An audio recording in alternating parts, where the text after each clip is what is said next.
Enquanto isso, os irmãos podem abrir o Evangelho de João, no capítulo 5.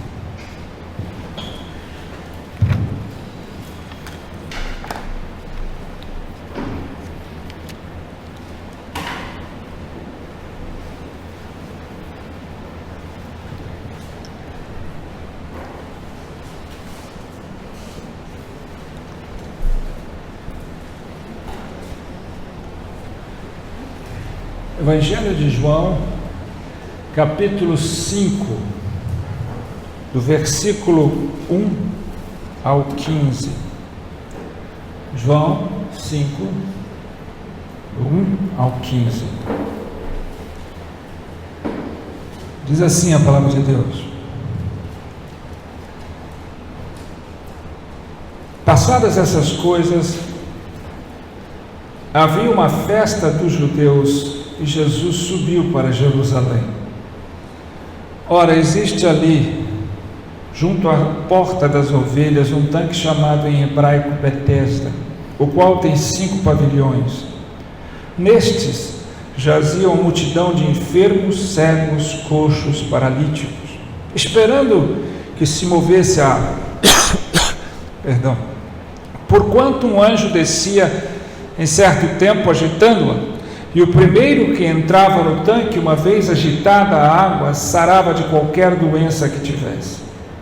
Estava ali um homem enfermo, havia 38 anos. Jesus, vendo-o deitado e sabendo que estava assim há muito tempo, perguntou: Queres ser curado? Respondeu-lhe o enfermo: Senhor, não tenho ninguém que me ponha no tanque quando a água é agitada, pois enquanto eu vou, desce outro antes de mim. Então lhe disse Jesus: Levanta-te, toma o teu leito e anda. Imediatamente o homem se viu curado e, tomando o leito, pôs-se a andar. E aquele dia era sábado. Por isso disseram os judeus ao que fora curado: Hoje é sábado e não te é lícito carregar o leito. Ao que ele lhes respondeu: O mesmo que me curou me disse: Toma o teu leito e anda. Perguntaram-lhe eles: Quem é o homem que te disse: Toma o teu leito e anda? Mas o que fora curado não sabia quem era, porque Jesus se havia retirado por haver muita gente naquele lugar.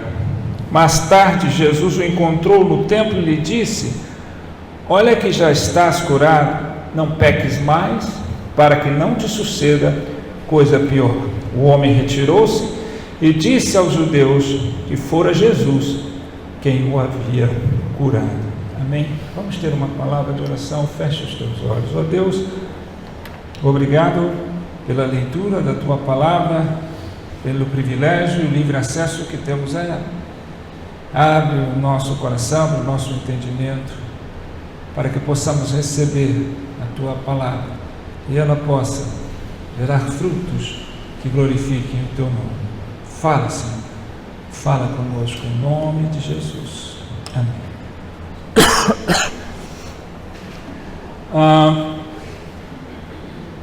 O Evangelho hoje atualmente pregado na maioria das igrejas, eu não vou deixar de dizer isso, é o que nós poderíamos chamar de Evangelho da conveniência,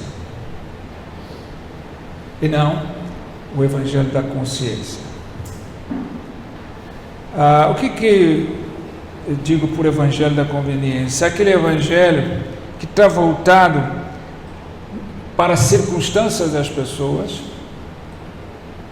para o interesse pessoal das pessoas, para resolver e solucionar problemas pessoais das pessoas, que tudo que envolve o culto é voltado para o interesse das pessoas e o conforto das pessoas, e não para a glória de Deus. E não aquele Evangelho da consciência que está pautado exatamente na verdade sobre Deus, na verdade sobre nós mesmos.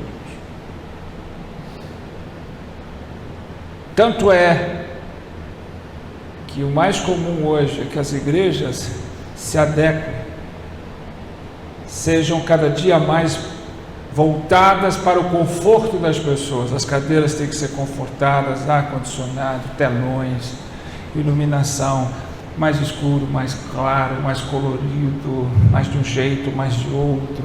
Todas as coisas estão sempre voltadas para o deleite do homem e não de Deus. O que faz a gente às vezes pensar que as pessoas não vêm cultuar a Deus, elas vêm cultuar a si mesmo.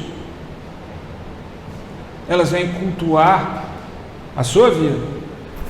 Elas vêm cultuar o homem e não Deus. Não há exatamente, a pregação é voltada para o homem, ela é antropocêntrica, ela é centralizada no homem, nos seus interesses. Por isso essa diversidade de formas de culto, de pregação. Uma pregação bem mais motivadora. Então, muitas vezes o pregador se torna um sujeito especializado em palestras motivacionais. E aí ele pega a Bíblia e transforma ela num texto que vai motivar, que vai entusiasmar, que vai emocionar as pessoas, que vai trazer perspectivas de melhoria, de soluções de problemas, e não que vai chamar a atenção sobre Deus, sobre o propósito de Deus, sobre a veracidade de nós mesmos, revelando-nos quem nós realmente somos e quem Deus é. Então, isso é incontestável. Cada dia mais, as igrejas se tornam mais luxuosas, mais confortáveis, porque não é o conforto da palavra, não é o conforto da presença de Deus, não é o conforto da revelação de Deus que é o interesse, mas é o conforto das pessoas, o alívio, o bem-estar das pessoas. Quero sair aliviado. E o Espírito está aqui para nos iluminar e não para nos aliviar, primeiramente. Não que eu não entenda o anseio humano por alívio. Uma das sensações mais buscadas pelo ser humano é a sensação de alívio. Mas não é essa a condição primária que o Espírito tem, a missão primordial, que é iluminar as nossas vidas, nos transformar.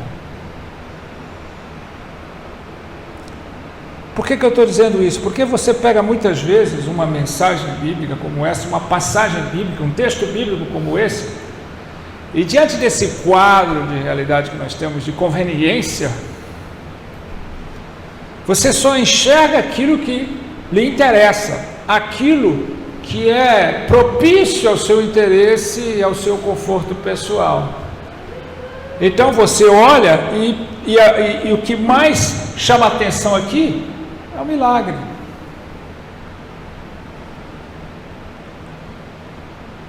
É bastante intrigante como tem pessoas dentro do Evangelho, dentro da igreja, que a coisa que ele mais anseia ver é milagre. Aquilo que ele de mais fala é milagre. Aquilo que ele mais quer ver é um paralítico andar e um homem nos seus últimos dias de vida levantar, ou um outro ressuscitar. Milagres esses todos que Jesus fez.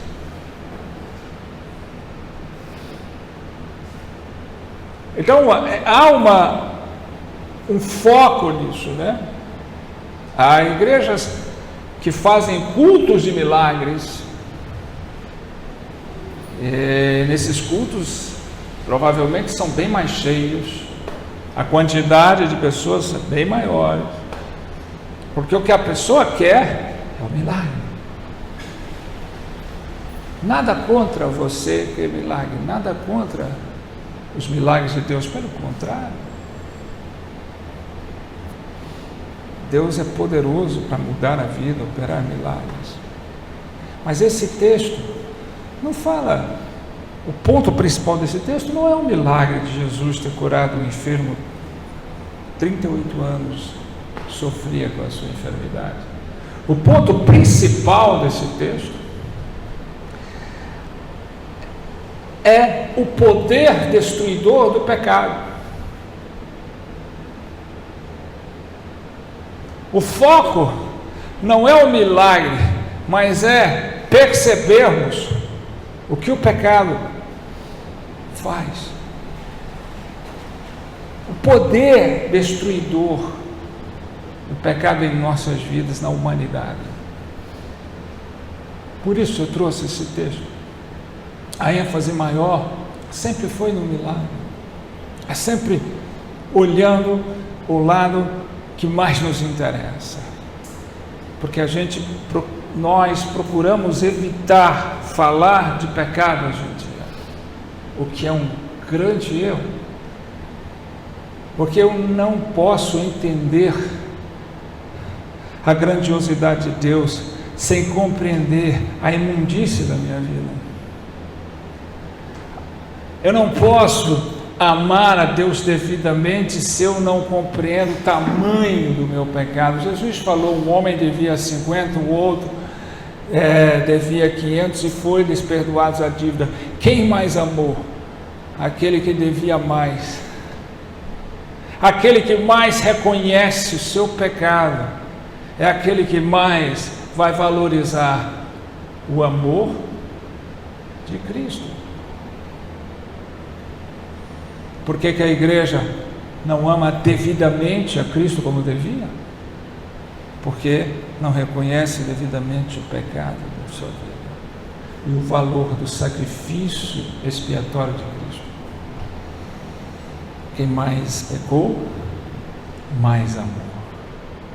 Então quer dizer que eu tenho que pecar mais para amar? Não, eu tenho que reconhecer mais a minha pecaminosidade, a minha miséria, como Paulo falava, miserável homem que sou.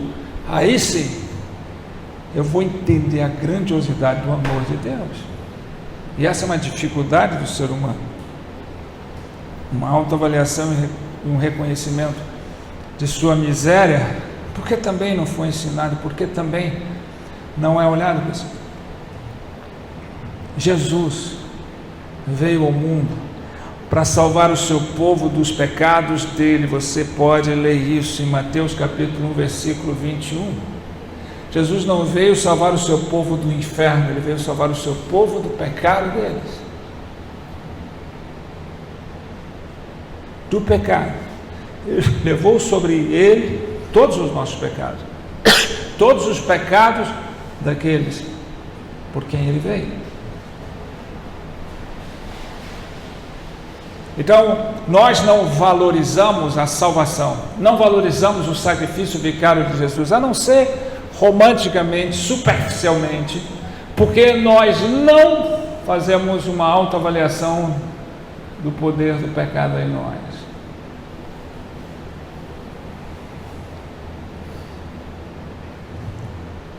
Milagres é bom. Muitas vezes a gente ora para que Deus opere milagres na nossa vida, na vida de quem nos serve. Mas milagres não são suficientes. Não são suficientes. E é disso que eu quero falar nessa passagem hoje com vocês. Esse texto nos revela muitas coisas, mas eu quero destacar 3 pontos. 3 pontos que eu entendo ser muito importantes. Uma dura realidade, um grande poder e uma grande lição. São esses os 3 pontos que eu quero destacar nesse texto. E nós vamos começar.